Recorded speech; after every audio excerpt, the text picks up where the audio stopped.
My life for years felt like a ledger, a balance sheet where the debit column, everything I gave, was impossibly long, and the credit column, anything I received, was perpetually empty. I was the family's walking wallet, their personal ATM, their safety net. They didn't call me that, of course. They called me Michael, the good son, the stable brother, the generous uncle. But in quiet moments, or perhaps not so quiet moments like the one that broke me, the truth was laid bare. I wore golden handcuffs, forged by my own misguided sense of obligation and their practiced entitlement. I remember the first major link in that chain. 10 years ago, Robert, my father, blew through his retirement fund with a disastrous series of online gambling bets. He was frantic, on the verge of losing the house. Claire, my mother, was in hysterics, not about Robert's addiction, but about the shame of foreclosure. Layla, my sister, was nowhere to be found when it came to contributing, but quick to demand I fix it. I was building my career, saving for my own future, my own place. But they were family. They needed me. I drained my life savings, emptied my modest investment account, and wired them the colossal sum required to make the bank disappear. They thanked me, of course, briefly. Then the expectation settled back in, heavier than before. I had proven I could fix anything, so they stopped trying to fix anything themselves. The scene of my undoing was Layla's sprawling house, a place I helped keep afloat with regular infusions of cash for rent and bills, far grander than my own small apartment. It was a gathering, ostensibly to celebrate Noah, Layla's son, who had just gotten into an exclusive coding camp, fully funded by yours truly. Around 30 people milled about, a mix of relatives, neighbors, and friends of the family, all enjoying the expensive food and drinks I'd also largely subsidized. The air was thick with forced cheer and casual chatter. Noah, all of 13, a lanky kid with a smirk I was starting to recognize from Layla, was showing off the top-of-the-line gaming PC I just bought him as a celebratory gift for the camp. It cost more than my first car. Layla stood nearby, scrolling on her phone, a faint, self-satisfied smile on her lips. Robert was holding court in the living room, telling some loud, embellished story, a beer in his hand. Claire hovered near the kitchen, fussing over appetizers. Noah finished listing the PC's specs to a cousin. Then he turned towards Layla, then towards me, his eyes bright with mischief, a giggle bubbling up. Mom says, he announced, just loud enough for several people to hear clearly, Mom says if Uncle Michael's bank account disappeared tomorrow, so would we. The laughter was immediate. A wave of sound washed over the room. Robert let out a booming guffaw from the living room. Claire chuckled near the kitchen. Layla finally looked up from her phone, meeting my eyes with that same smug smirk. Silent C? We know. Some cousins grinned. Others shifted uncomfortably, but stayed silent. Uncle Gary, who I'd also bailed out of a minor jam years ago, snorted into his drink. I stood there, rooted to the spot. My heart hammered against my ribs, loud and frantic. My face felt like it was on fire. The noise of the party, the casual cruelty, the confirming laughter, it all compressed the air in the room until I could barely breathe. Disposable. That's what I was. Not a person, but a resource. And they weren't afraid to say it out loud, even through the mouth of a child. But beneath the searing humiliation, something else began to form. Cold. Hard. Years of resentment, of being the dutiful son, the responsible brother, the reliable uncle, while they lived consequence-free lives on my dime, crystallized into a single, unshakable resolve. I reached into my pocket, my hand steady despite the tremor in my chest. I pulled out my phone. The screen felt cool against my hot fingers. I opened the banking app, then the app for the various bills I paid directly, the one for the credit card linked to their expenses, the portal for the mortgage contributions. My fingers moved with a speed born of countless past transactions, but this time, the purpose was entirely different. 2 taps. I canceled the standing order for Layla's rent. Tap, tap. I stopped the transfer for Robert's business expenses. Tap. I deleted the linked credit card from the auto-pay system. Tap, tap, tap. I ended the contributions to the mortgage. Subscription services, utility bills, Noah's allowance, gone, gone, gone. Notification after notification flashed on the screen, confirming the cancellations. Each confirmation was a chip breaking away from the golden handcuffs. It was done. Just like that. The laughter around me faded into a distant hum. Their voices, once sharp and clear in their cruelty, became muffled, irrelevant. I nodded, a slow, deliberate movement that had nothing to do with agreement. It was a silent acknowledgement of the end. Need some air. I managed, my voice flat, barely audible even to myself. No one seemed to notice as I turned and walked towards the back door, slipping out into the cool evening air. The one thing Noah got right tonight. No one would even notice I was gone. I didn't go to a friend's place or wander the streets. I drove directly to my apartment. My small, quiet apartment, a stark contrast to the large house filled with people I had just left. I moved with purpose, packing a single travel bag with essentials, clothes, passport, laptop, a few sentimental items that were truly mine. Then, I went to the back of my closet and pulled out the black backpack. It was old, worn, forgotten. But tonight, it had a vital role to play. I wouldn't be filling it with clothes or toiletries. I would fill it with the truth. Over the years, almost compulsively, I had kept records. Not because I planned this specific escape, but maybe because deep down, I always knew I might need proof. Proof not for them, but for myself. Bank statements highlighting the colossal transfers to Robert. Copies of the loan documents for the house I essentially saved twice. Receipts for Layla's rent checks, her car payment, Noah's private school tuition. Yes, the coding camp was just one item on a long list of expenses I covered for that kid. A ledger I had meticulously, almost obsessively updated, detailing every significant payment I had made for them, big and small. I added a summary sheet, a single page listing the total amounts, the dates, the specific purposes. It was a physical manifestation of my burden, and now it would be my statement. The weight of the documents settling in the backpack felt heavy, substantial. This wasn't just paper, it was years of my life, my sacrifice, my quiet suffering. Leaving the apartment, I made one final stop. I drove back to Layla's house. The party was winding down, lights still on, faint sounds of cleaning filtering out. I slipped in through the back door I had used just hours before. The living room was messy, discarded plates and glasses everywhere. I walked to the center of the room, right in front of the large-screen TV I'd bought them last Christmas, and I placed the black backpack squarely on the coffee table. It was visible, undeniable, a silent promise of what was to come. I left the house the same way I came in, unseen, unheard. This time, the vanishing felt complete. I didn't go far, just to a cheap motel 20 miles outside the city. I needed one night of anonymity before I figured out the next steps.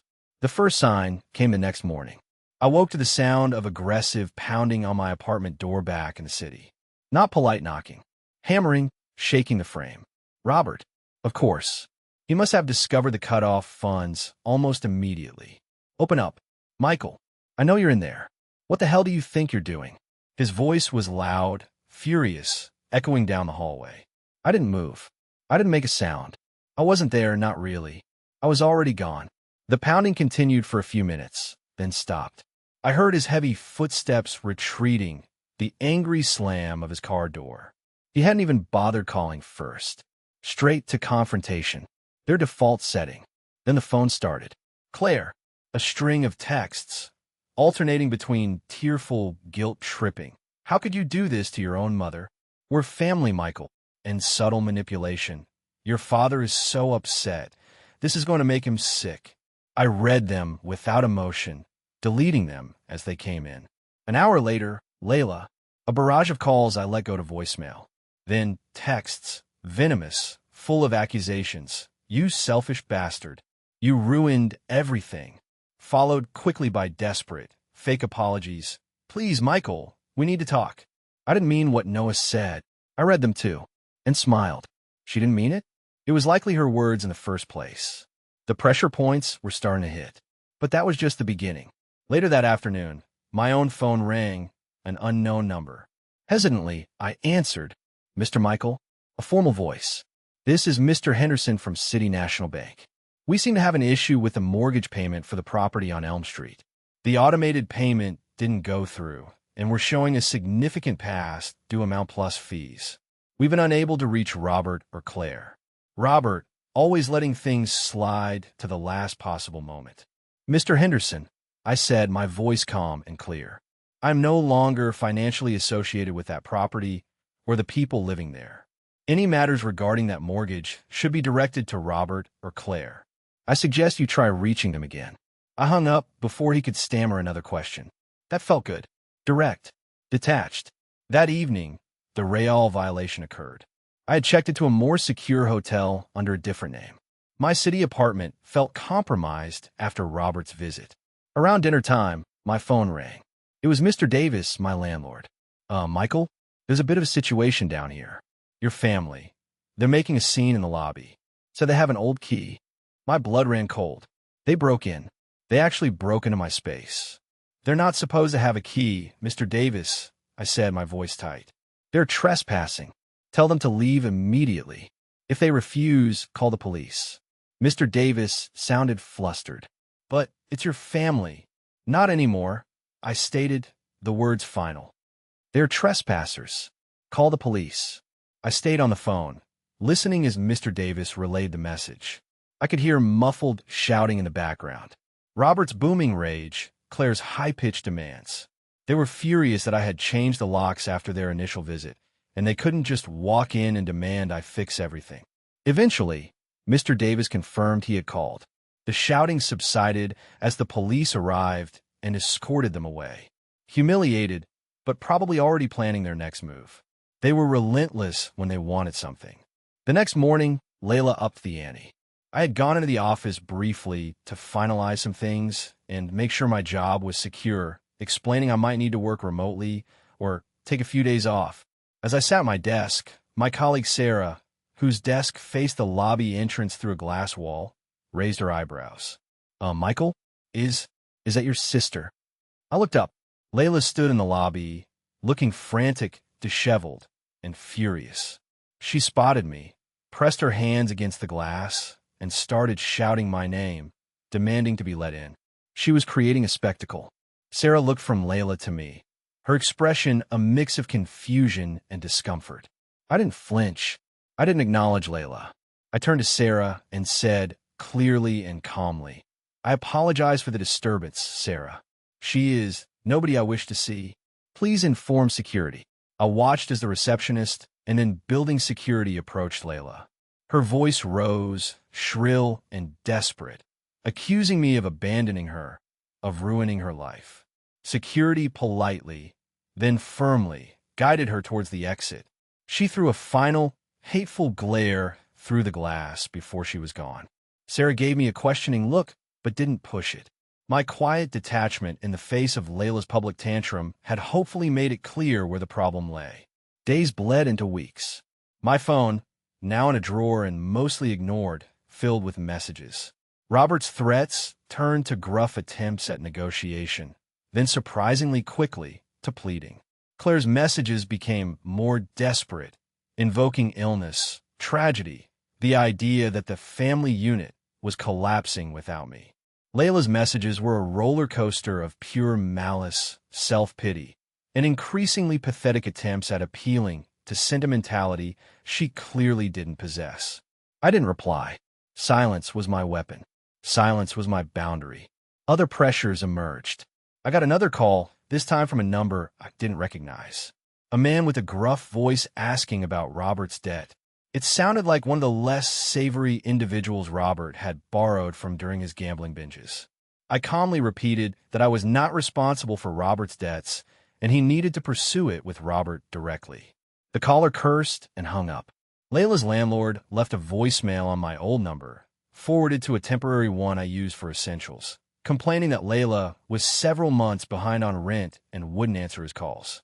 She kept saying her brother handled everything. He trailed off. I simply deleted the message. My old life was unraveling for them, thread by thread. Then came Robert's final, strategic move. A text message. Michael, son, let's settle this like men. No drama. Just you and me. The local team, game, is this Saturday? Section 12, Row F. Come, let's talk. Family. It was a trap. I knew it instantly. A public place where he could try to pressure me, maybe even create a scene if I didn't comply. But as I read the message, a cold smile touched my lips. A trap, yes, but one I could turn to my advantage. I wanted this. I wanted a definitive public end. I replied with a single word, accepted. Saturday arrived, crisp and cool. The stadium was a coliseum of noise. The roar of the crowd, the blare of the announcer, the rhythmic pounding of feet on the metal stands. Chaos. A perfect place for ugly truths to be revealed, easily swallowed by the surrounding din, yet undeniable to those standing closest. I found Section 12, Row F. Robert was there, alone in a small cluster of empty seats despite the packed stadium. He looked nervous, but his chest puffed out as he saw me. And in his lap, unmistakable, sat the black backpack. My backpack. He was holding it like a shield, or maybe a weapon. I walked down the steps, each step deliberate, my gaze locked on the bag. As I reached the row, Robert waved me over, a forced, jovial expression on his face. Michael, glad you could make it. Decided to finally talk like men, huh? He patted the empty seat next to him. Layla and Claire were seated a few rows down, watching us like hawks. I sat down. I didn't offer a greeting. My eyes stayed on the backpack. Talk, I said, my voice quiet but firm. Or was this about the bag? Robert chuckled, a hollow sound. He hugged the backpack closer. Oh, I think it's about a bit of everything, son.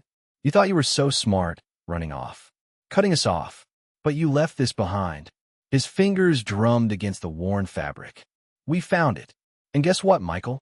We know. Know what? I asked, keeping my voice level, matching the deceptive calm before a storm.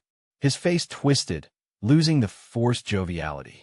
Your secrets, your lies. All this time playing the good son, the savior. Hiding what's in here. What you've been doing. He gestured to the bag. I almost laughed. His attempt to flip the narrative, to make me the one with secrets, was pathetic. Open it then, Dad, I challenged. Let's see what secrets you think you found. He hesitated. I don't have to open it. We know you've been manipulating things, stealing from us. Stealing from you? I leaned back against the cold metal seat. The only thing in that bag is proof of everything you took from me. Everything I gave. Everything I sacrificed. The crowd around us roared as a major play happened on the field, but in our small pocket of tension, the air crackled. Layla and Claire had edged closer, their faces pale. You're bluffing, Robert muttered, but his hands on the backpack were shaking. You're trying to make me doubt. But it's over. We're going to tell everyone what kind of person you are, how you abandoned your family. Go right ahead, I said, gesturing to the field, then to the milling crowd around us. Tell them all. Tell them how I paid off your $60,000 gambling debt last year. Tell them how I covered Layla's rent for 3 years straight because she refused to get a stable job. Tell them how I emptied my retirement fund last month to stop the bank from taking this house.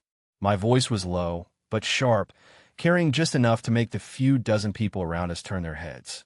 Tell them how I bought Noah his expensive toys and paid for his exclusive camps while you were calling me a walking wallet. Robert's face was ashen. Shut up. No, Dad. I leaned forward, my eyes boring into his. Let's be perfectly clear. That bag you're holding? It's not secrets. It's proof of every dime I gave you. Every bill I paid. Every time I saved you from your own irresponsibility. And you still think you have leverage? You still think you can threaten me? His hand tightened on the backpack, his knuckles white. Don't you talk to me like that. Like what? My voice was icy. Like the worthless piece of furniture you always treated me as? Like the ATM? Like the lifeline you took for granted? Shut up. He jumped up, drawing more attention. A few heads turned in the rows behind us. Security personnel in the aisle glanced our way. Sit down, Robert. My voice was flat, cold steel. For a moment, he froze, caught between rage and the fear of losing control in public. He hated me, but he hated looking weak even more. Or what? He forced a laugh, thin and desperate. What are you going to do? Hit your own father? You think anyone here will take your side? You think I'll take yours? I gestured to the sea of strangers. You're just an angry old man with a bag full of proof that he's a financial parasite. They don't know me, but they can see you, and they can see what you are. His face contorted in a snarl. You egoist. Egoist. I smiled, a genuine, cold smile. I was your lifeline, Dad, and now you're drowning. He swung, his hand, thick and trembling, aimed for my face. I saw it coming. The years of anticipating his moods, his unpredictable anger, had given me a strange kind of foresight. But I didn't flinch. I didn't move. He wanted a reaction, a public fight, proof that I was the volatile one. I just stared at him, calm, unblinking. His fist stopped inches from my face, shaking. He couldn't do it. He wasn't a fighter. He was just a bully whose power came from words and my wallet. Without them, he was nothing. I should have left you on the streets, he whispered, his voice broken, filled with a toxic mix of hatred and defeat. You were always a parasite. Funny, I whispered back, leaning closer, meeting his gaze. That's exactly what I thought about you. Something in him shattered. His hand dropped to his side. His shoulders slumped. The roar of the crowd seemed to swell, a deafening backdrop to his collapse. Layla gasped. Claire let out a small sob. I reached out, grabbed the handle of the black backpack, and yanked it from his slackened grasp. He didn't resist. Do you want to know what's in here? I asked, my voice louder now, carrying over the noise, drawing more eyes. This isn't secrets. This is proof. Proof of everything I did for them. Every sacrifice. People were staring now, some whispering, some pointing. A few had their phones out, recording the strange scene. You want the truth? I unzipped the backpack. I pulled out the thick stack of documents, the bank statements, the loan papers, the summarized ledger sheet. Here it is, I announced, holding the stack high for anyone nearby to see. Proof I carried them. Proof I paid her bills. Proof I saved their house from foreclosure. Twice. His face was paper white. And you want to talk about betrayal? My voice rose, echoing slightly in the concrete stands. You betrayed me the day you decided I was just your personal ATM. The day you laughed when you told me I was nothing without my money. Stop, Robert whispered, sinking back into his seat, his body language screaming defeat. No, I said, looking down at him, then back at the documents. You wanted a scene. You got one. I tossed the papers at his feet. They fluttered down the concrete steps, scattering like dead leaves, each sheet a testament to years of my life he had consumed. I turned, walking up the steps, past the staring faces, past the whispers. Robert called out behind me, a broken sound. You can't just leave. But I didn't stop. I didn't look back. For the first time in my life, his voice held no power over me. They didn't stop trying. Not at first. The day after the stadium showdown, after Robert's pride bled out on those cold concrete steps, my phone became an orchestra of their desperation. Call after call, message after message. Rage, bargaining, pleading, manipulation. The cycle repeated, fueled by their growing panic as the real-world consequences of their lost lifeline started to bite. Robert was the first to crack, his gruff demands quickly turning to pathetic pleas. We can talk this out, son. I'll forget everything. Just come home. Claire's texts were dripping with guilt and self-pity. You're breaking your mother's heart. Family is all we have. Please be the bigger person. Layla's were the most volatile, swinging wildly from vicious insults to tearful begging within paragraphs. I ignored them all. I left my phone in a drawer, its endless buzzing a distant, irrelevant noise. I knew they wouldn't give up easily, but I had built my wall, brick by silent brick. Slowly, the outside world began to reflect their internal collapse. I received a formal letter from the bank regarding the Elm Street mortgage. Foreclosure proceedings had begun. Layla's landlord called again, confirming she had been evicted. I heard from a distant cousin, someone who had once been a frequent guest at family gatherings, who mentioned awkwardly that Robert had lost his job after a public outburst at work, and that Claire was constantly calling relatives, asking for money or a place to stay, only to be met with polite refusals or silence.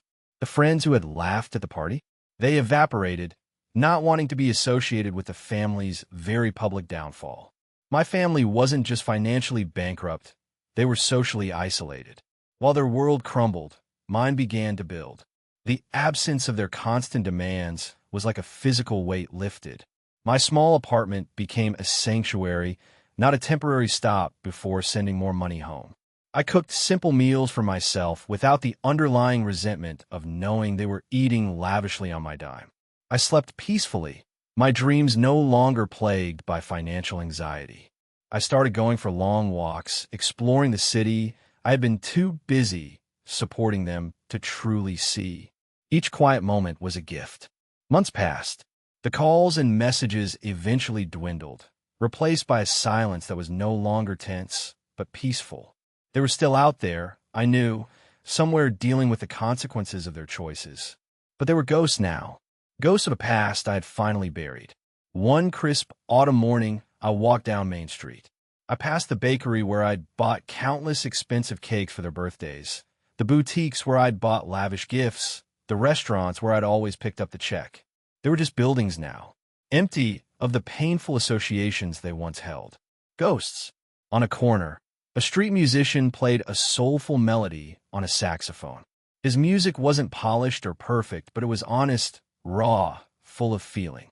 I stopped, listening, letting the music wash over me. It wasn't about obligation or sacrifice. It was about something real, something earned. When the song ended, I walked over and dropped a $20 bill into his open case. He nodded, his eyes meeting mine, a look of simple gratitude. I smiled back. Not because I had to, not because someone expected it, not to buy approval or avert crisis.